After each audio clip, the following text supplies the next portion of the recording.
Hi,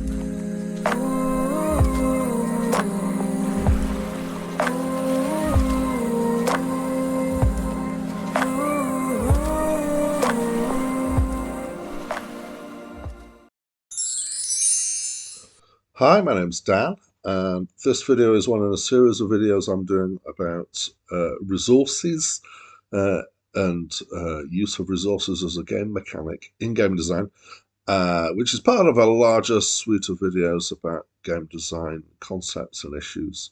And in this video, I am going to focus in on the specific type of resource, which is money in games. Over the next few videos, I'll be exploring some of this a bit further. So not everything that I want to say about money is going to appear in this video. But the first thing I want to talk about is about the real world relationship between money and emotions. Obviously, money is a very important part of the world that we live in, and we all have a personal relationship to the money that we have, that we want, and to the flow of money. It can engender greed when we do things deliberately to gain money that potentially are detrimental to other people. Um, it can engender satisfaction when we gain money or we have enough money and we're feeling secure. It can engender anxiety when we don't have enough money and we know we need more money to survive or to do the things that we want to do. But anxiety, particularly when it comes down to money for rent, money for bills. If you got money for enough food, can you afford the shoes that you need? That sort of thing. Money and achievement. So we have a strong relationship between the idea of achieving, especially in terms of career, and the money that we get in as a result. Anticipation, which is, well, I guess anticipation of money that's going to come, but also anticipation of things that we might buy. And in the real world, especially for kids, there's this concept of saving up for something. And that is something that can be used in games as well. If you give players things to save up for, then that's a positive thing to do. There's that kind of excitement of the building up and working towards something with saving up. That's quite a positive thing. Envy, when we see other people who have more money than us and we wish that we had more money than them. We're comparing ourselves to other people. And that may be in all sorts of ways in terms of things like status symbols and what car you drive, what house you live in, even what clothes you wear, what games consoles you have, and what salary you have can be quite a source of feeling of do they really deserve this more than I do? Um, yeah, so that's potentially quite a negative side of money.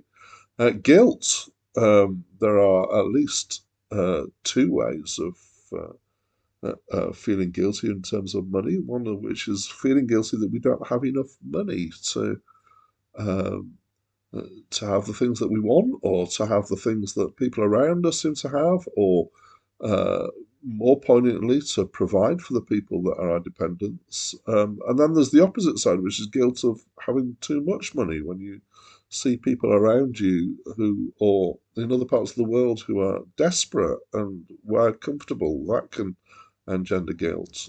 Um, so there's a whole load of ways in which money and emotion are tied up together. Um, what does this mean in terms of game design and money in games? And my encouragement here is to think about these things as a designer, and to use the good sides of money.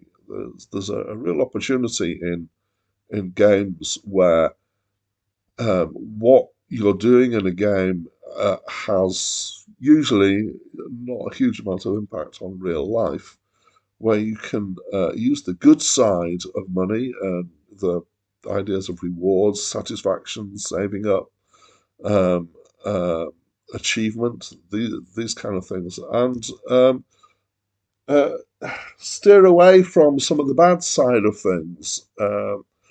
The I think that so some of the things like well, certainly the envy side of things, the guilt, I would certainly want to avoid as a game designer, trying to make people feel guilty about money. Um, I, I've got here it says on the screen in limited ways use the bad. So I think that um, the kind of exception here is potentially is the anxiety, but I wouldn't want to push players as far as being actually properly anxious, just motivated, and sometimes a little bit of need to get the money to make the game work is part can be part of the motivation factor. If things are too comfortable, um, and I have talked in previous videos about balance with resources. If things are too easy and too comfortable, in real life, this might be a nice position to be in terms of money. In games, is not necessarily such a good way of approaching money and resources if you're going to make your players comfortable. That makes me think of a thought that I've had several times about playing the Sims games, which is that I do enjoy playing Sims. I haven't played for a while, but I do seem to have a point where I stop playing with families, and I'm fairly sure it's the point where you get comfortable. And it's at the beginning when you're struggling and you're trying to make ends meet and get the money together for actually just paying for your essentials and your bills and actually having your house outfitted, then that seems to be a good driver for me. And then you get to a point where that's no longer a problem, and your Sims have been promoted up to a high enough level that their salaries are covering everything easily. And at that point, I seem to get a bit bored, wander off. So I think there's something to think about that. Um, I want to do a sidebar here, really, which is that because I'm talking about using the emotional side of money as a game design aspect. And I want to talk about just briefly about games and manipulation of emotions. So it is an accusation that is leveled against games sometimes that they can be quite manipulative. And when I start talking about influencing, and there are these are two words with slightly different connotations between influence and manipulation. When I start talking about influencing emotions or using emotions, well, when you start talking about using emotions in game design, then you really are potentially talking about manipulation. And this is a thing that people can get uncomfortable with, and I think for good reasons. I think that we're wary of the thought of being manipulated, and we're wary of the thought of manipulating people. And I want to throw in here that as a game designer, you need to embrace and realize that you will be doing things that are deliberately manipulating the player and their emotions. There's no way getting around this because every game does this. In fact, all art manipulates. Um, and if you look at TV, films, pictures, uh, sculpture, music. Our music is incredibly manipulative in terms of the way it makes people feel, and you engender emotions through different types of music that have associations. And I don't think that intrinsically that this is a bad thing. I think, uh, however, being aware that games can manipulate emotions means that game designers have a responsibility in terms of how they use this. And I think the bottom line is that it really is all about the player experience. So you need to ask yourself how is the player being manipulated? What kind of emotions are going to be at play here? Um, and as I said, you can manipulate people to feel sad, and there's all sorts of games that are starting to do that. Loads of films that the concept of quality in films is often tied up with films that make people feel sad or guilty or uncomfortable in all sorts of ways. Um, and I think it's all just a question of how and what things you're actually trying to manipulate. Um, so you want to, certainly from a games perspective, you want to give positive experiences. Uh, I've just talked about games that make people feel sad. I'm not sure that making somebody feel sad is necessarily a negative experience. I think it's a question of what they're responding to and how they're responding. Um, and again, I'll say that this is a thing that's done in films and it's done in TV a lot. But it's about the messages that you're tying in with that. So if you're making somebody feel sad because there is inequality in the world, then that's a positive message that you're giving to them, even though you're engendering um, uh, an emotion of sadness. And there's all sorts of messages that happen in games. I will talk about this elsewhere in my videos because I do have a very big bee in my bonnet about the messages that games designers and that games give. Um, I think though that where some of the negative things have been said about games and about manipulation is around two areas which are kind of tied together, which is really about monetization. So there are ways in which some games monetize that are actually quite manipulative. And I think this is particularly true for the casual games market. So things like mobile phone games, Facebook games, some online games, browser-based stuff. There's a whole kind of genre of stuff in that area, and you're in the Candy Crush saga type of games here. Now, Candy Crush, I've named it, but I don't want to shame it because I don't think it is anywhere near the worst practice. In fact, I think they're quite benign. Uh, some of these games. But there are other games that are quite manipulative in monetization. There's certainly been a spotlight on some of the ways that games aimed at kids have been monetized, and how that's been done in a manipulative way. The other thing that has been an accusation against some games is that they they use dopamine cycles to get people to be playing repetitively and over again to try and keep people playing.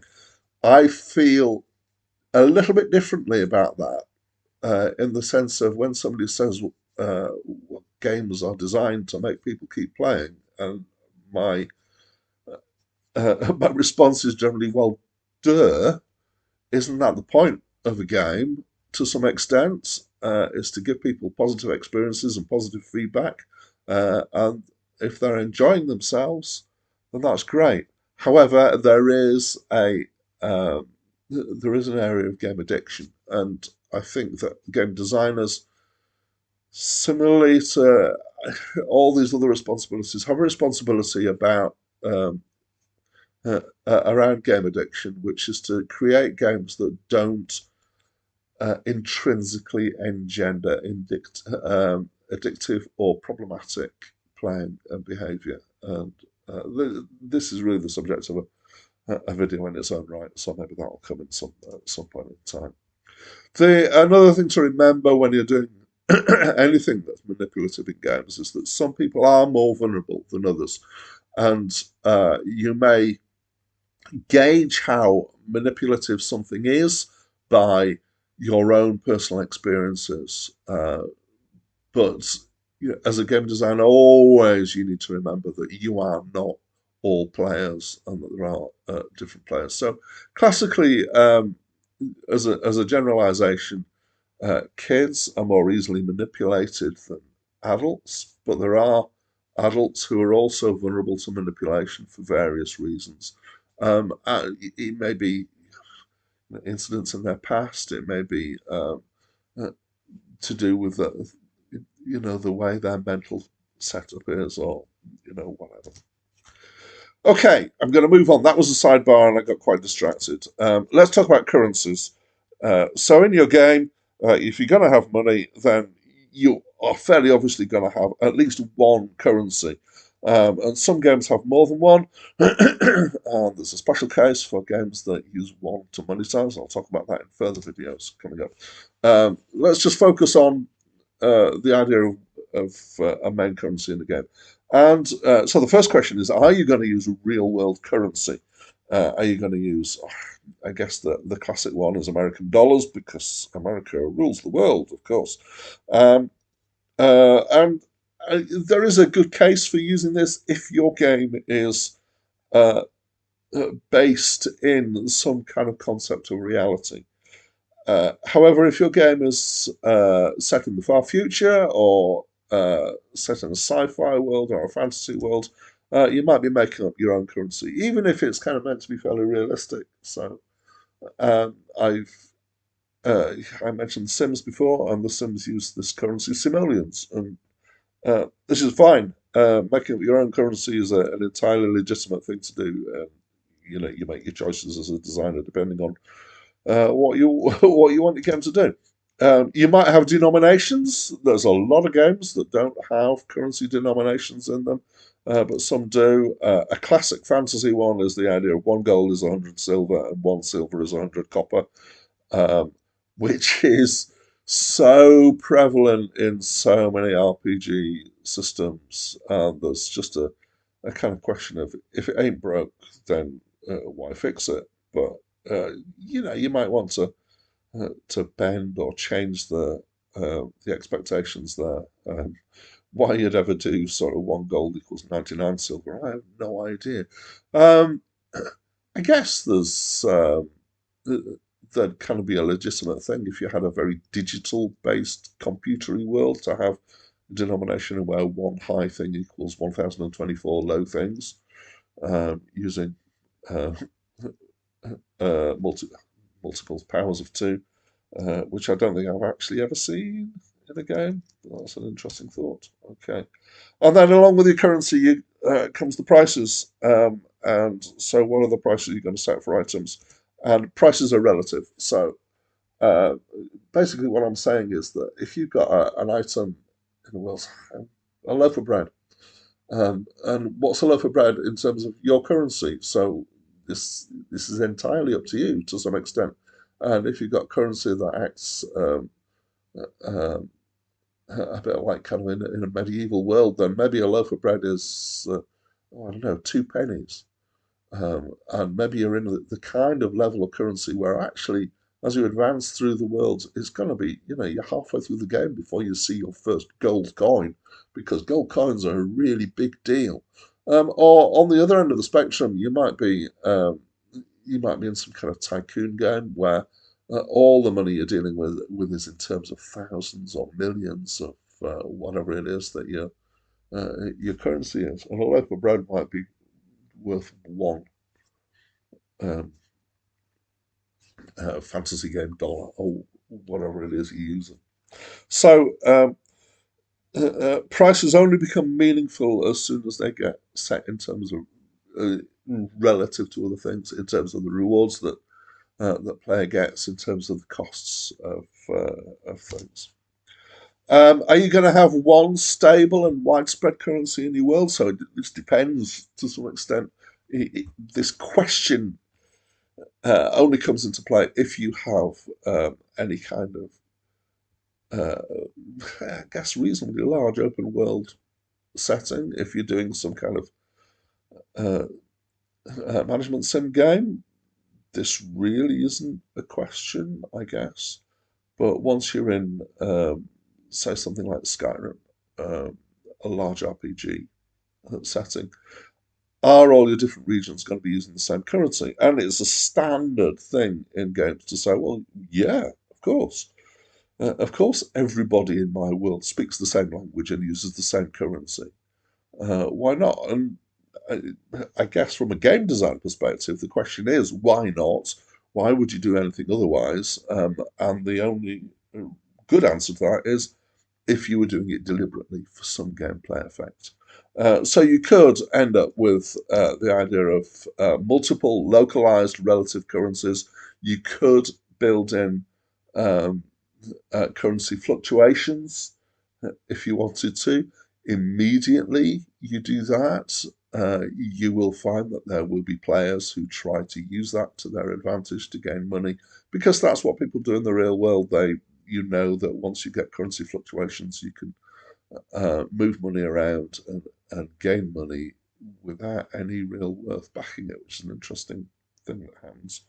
Um, and I guess this would be potentially a thing for trading games, particularly to add a level of complexity to what's going on, is to have relative currencies. Um, so that's some of a look at games and currency and money in games.